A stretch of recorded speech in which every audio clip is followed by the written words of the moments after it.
৮৭ বছর বয়সে মারা গেলেন বিশ্বের প্রথম ২৪ ঘন্টা নিউজ চ্যানেল সিএনএন এর প্রতিষ্ঠাতা টেড টার্নার। স্পষ্টভাষী স্বভাবের জন্য তাকে the mouth of the south নামেও ডাকা হতো। এছাড়া তিনি ছিলেন বিশ্বের অন্যতম পরিবেশবিদ ও ইউনাইটেড নেশন ফাউন্ডেশনের প্রতিষ্ঠাতা।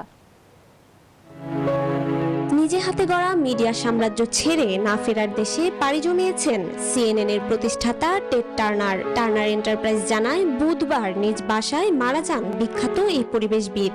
ওদের স্বপ্ন পূরণে পাশে থাকতে পেরে আমরা গর্বিত। ১৯৮০ সালে টার্নারের হাত ধরে বিশ্বে প্রথমবারের মতো শুরু হয় ২৪ ঘন্টা নিউজ চ্যানেল। পরে ১৯৮২ সালে CNN2 ও ১৯৮৫ সালে প্রতিষ্ঠা করেন CNN ইন্টারন্যাশনাল। এরপরই তিনি সবার পরিচিত মুখ হয়ে ওঠেন। ১৯৯১ সালে তিনি টাইম ম্যাগাজিনের ম্যান অব দ্য ইয়ার উপাধি অর্জন করেন।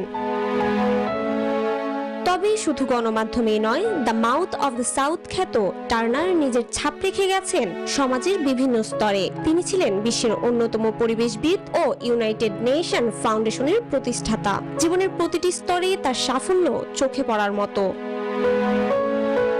টেড টার্নারের মৃত্যুতে শোক প্রকাশ করেছেন মার্কিন প্রেসিডেন্ট ডোনাল্ড ট্রাম্প। নিজের ট্রুথ সোশ্যালে মার্কিন প্রেসিডেন্ট লেখেন, টার্নার শ্রেষ্ঠ ছিলেন, প্রয়োজনে সবসময় তাকে পাশে পেয়েছি।